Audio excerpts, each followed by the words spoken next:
If you are strapped on time, then you need to hire somebody to fill that gap. It's really that simple. Okay. And there's a lot of theory around that. Okay. But I want you to understand that they're just theories based on specific people's persons experience. Okay. So even what I tell you, take them with a grain of salt. Really, the best thing that's going to happen for you in this business is to engage and start having some experience, because you're going to build your own ideologies.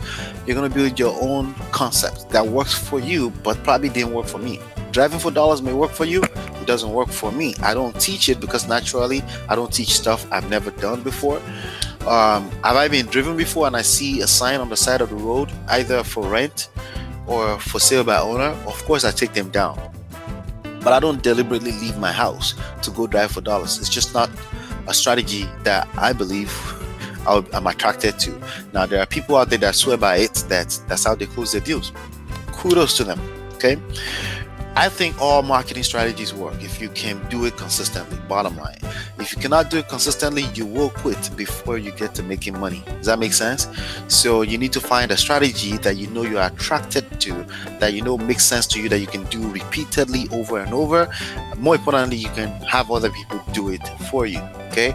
And if you can't sell the idea of the strategy, chances are other people will not be willing to do it for you as well. All right. So the answer to that question is yes, if you know that you have the money to do it consistently. Because remember, it's going to cost you, you can get for as low as $5 an hour, $6 an hour. If they're working for you 20 hours a week, multiply 20 by $6, that's $120 per week. Multiply 120 by 4 weeks in a month, you're spending $400 to $500 per month. If you know that you cannot do that consistently over and over again, even if you don't close a deal, then don't do it yet.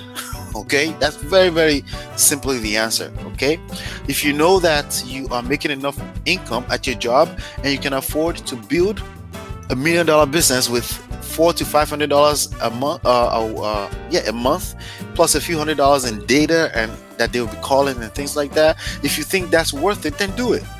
All right, but it's completely up to you how you want to go about that. Okay, it's completely, absolutely up to you. All right, but the key ingredient there is consistency. If you cannot do a VA plus cold calling consistently every month, even if you don't close the deal, don't attempt it, because 2 months is going to come very fast. You're going to feel like it's not working, and then you shut down on the business, you shut down on yourself or your own business, right? You don't want that. But again, that same concept is applicable to every strategies out there. The reason why I recommend cold calling yourself, because I know that you can have at least 1 hour a day. I know that you can extract that out of your life. An average person that's serious about having some financial freedom and bringing some cash in can excuse themselves, okay, give themselves permission to have 1 hour per day to cold call. Yes, cold call meaning pre-qualify a bunch of people on the phone with the 7 steps, which again you can find at 7 steps pre-qualification. Hola Abitogun, just Google it, the video will come right up. All right, and if you do that, you're gonna hit one deal. You close one deal, $10,000. Then you can flip that money back into building the business. Then you can hire people to do it for you. Okay. Now the reason why it's called virtual assistants is because they don't necessarily live where you live. They don't necessarily come into your office. You don't necessarily have to meet them in person. Why? Because it's 2019 and beyond, and there's digital platforms where you can have employees all around the world, right? There's internet connections, and where you can have employees all around the world and get some production going. All right. So the answer to that is yes. But from that question, there were a few other questions that came up, and I wanted to make sure that I answered them on this session. I will take another 7 to 8 minutes to answer those questions, and then we'll go into today's prospecting session. You can watch me talk to a few people. Let me see. I think I should have some people. Probably I do. I always have follow-up calls to call, by the way. Some of them are late, some of them are early. But I always have people I can call. The beautiful thing about the way I do mine is that it's not cold calling. It's more like warm or hot calling, because these people are at some point expecting a call from me. Okay, but it doesn't start that way. It started with the code. Every marketing started with code marketing, by the way. People don't know you, they don't know what you have to offer, but the way you diffuse, I don't know if the right English, the way you uh, this empower the negative that comes around that marketing and sales really quickly, is to make sure you lead with value, which is the first pillar that I cover in this book. There are three pillars. I cover the first pillar in this book, value. Make sure you lead with value, and then if the person doesn't appreciate the value you bring, in one sentence you can get off the call and you move on to the next call. It's marketing and sales and prospecting is really that simple. You overcomplicate it, you will complicate everything, and you will basically create a business that's not duplicatable, that you cannot have other people do for you. Okay. The way I build my business is I want to be able to take off. So for example, starting on Friday, I'm going to be on a project with my other business for 13 days in Manhattan, and the business will continue to run regardless. All right.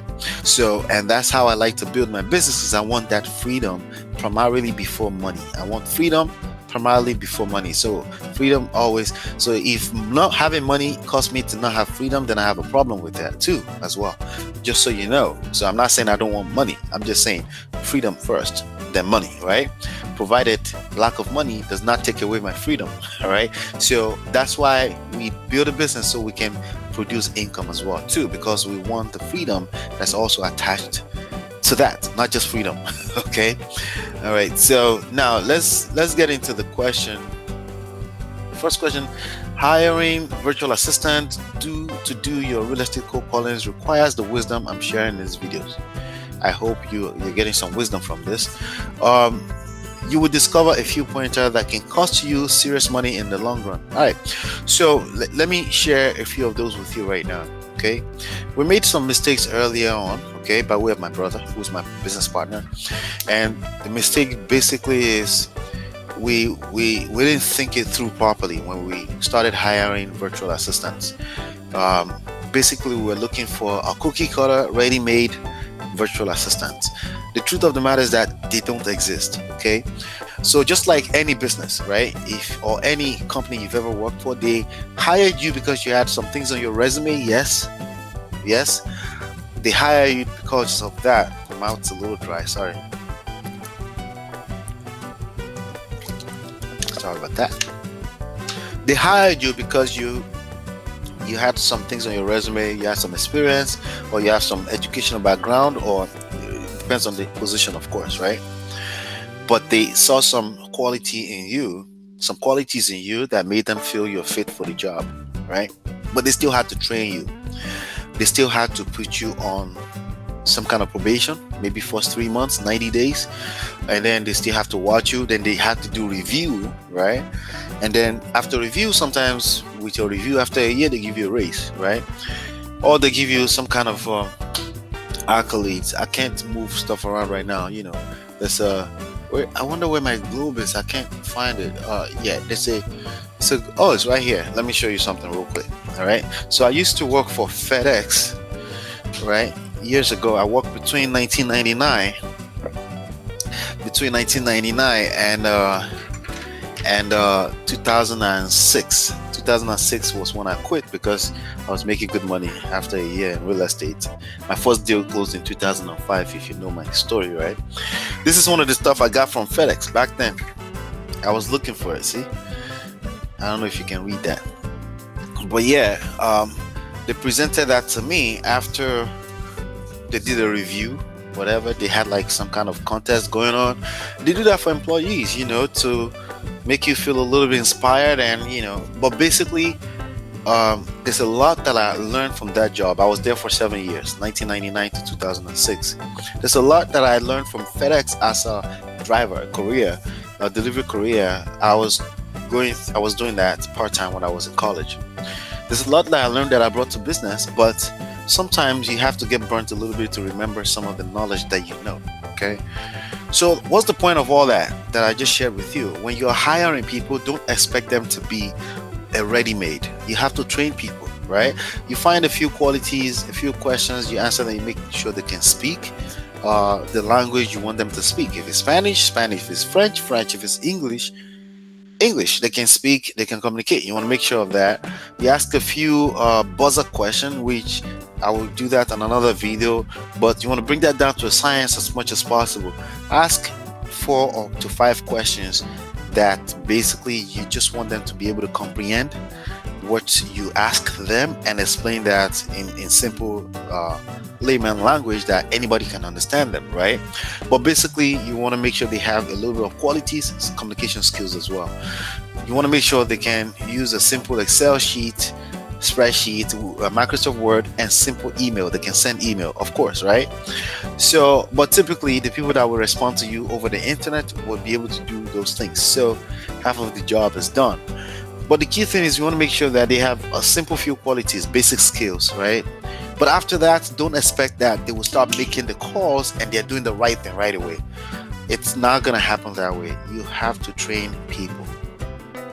Okay? So one of the mistakes we made is like we had two good people, one guy, one girl. They were very good in hindsight, 2020 vision, of course, right? But we were too quick to get rid of them because we felt they were not producing the results. Now there are a lot of moving variables. There are many reasons why they may not be producing. It could be the quality of the leads. It could be, but the truth of the matter is that our expectations were a little bit off, right? So as soon as we realized that, okay, maybe we could do better, then we got rid of them, right? That's one mistake we made. Another mistake we made is that my brother found one through an agency, right? These are people in Philippines, right? Filipinos, right? And the quality, the standard of living over there is cheaper, so that's why you're able to pay them $3, $4, $5 an hour, and they're happy and they're doing well. They're taking care of themselves, right? So he found this through an agency, and then he decided that he wanted to. I'm sharing, this is top secret right here, right? He decided he wanted to hire the guy on the side and not through the agency. First of all, that's not a very ethical thing to do, okay? If the agency found him, he's using the agency, right? Also, there's some agencies that have an office, a cubicle for them where they can work. You pay them, I don't know, $6, $2 of that goes to the agency, $4 or $3 goes to the employee, right? But you don't have to worry about them giving you excuses like there's no internet or maybe the line was broken or anything like that. You don't have to worry about them showing up to work because the agency will make sure they show up to work. But he decided to hire him on the side because he was doing a little bit okay. And then like the second week or so, he wasn't happy or something like that. And he said something about he had to go take care of his mother. Somebody was sick in his family and basically got rid of themselves. Now, we don't know what happened. It could be the truth. Okay, it could be a coincidence. But there's also a chance that you remove somebody from a system where they work, chances are they're going to fall apart. Okay, so if you find an agency that's going to give you a good person, use the agency. If you find an individual and you feel strong enough about it, use the individual. If you have the two choices, I always believe in a system more than a particular individual, including myself. Okay, why did I show up here today? As a matter of fact, there's so much on my plate right now, okay, that I was tempted to not do this live session today, but I had to follow the system I created. But the human being in me really wanted to call this off.